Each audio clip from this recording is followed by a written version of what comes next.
If you're calling too many bets on the river and you're faced with tough decisions, you're probably playing too many hands and you're probably not folding early enough.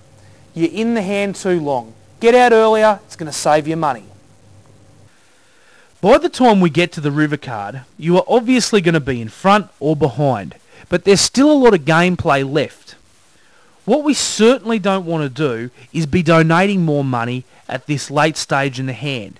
But on the other hand, we don't want to be getting bluffed out of pots either.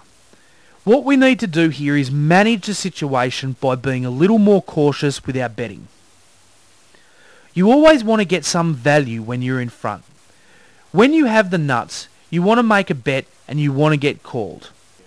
Where you may get yourself into trouble is when you think you have a good hand but you are unsure about how strong it is compared to your opponents. Be sure that you are in front before you come out firing with big bets. A good player will bet hard into a pot if he senses weakness from you. You have to be careful that in the earlier betting rounds you don't give away too much information about your hand.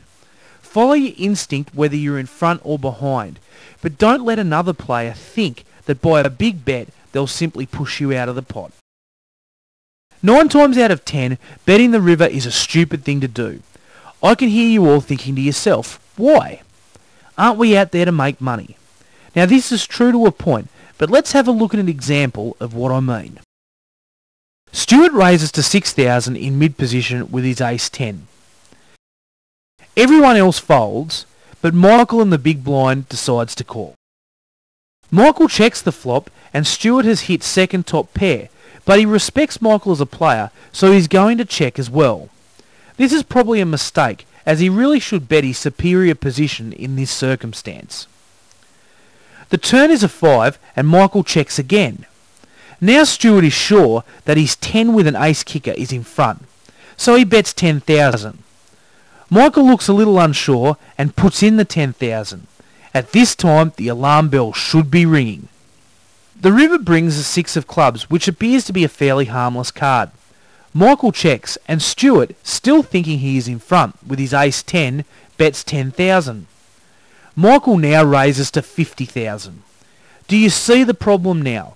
Stuart is in a world of trouble here. He has wasted 10,000 on the end, and he has to fold his pair of 10s. The right play here by Stuart was to check the river. The very fact that Michael called the 10,000 bet on the turn should have told Stuart that Michael had something. With a mediocre hand and no strong read of your opponent, checking the river is the only option in this situation. Okay, now we've covered all the basics of Texas Hold'em poker, from the hole cards right through to the river. What I need you to do now is play as much poker as you can. Practice makes perfect. In the upcoming weeks, we're going to talk more about the skills in poker that we need to develop and improve our game.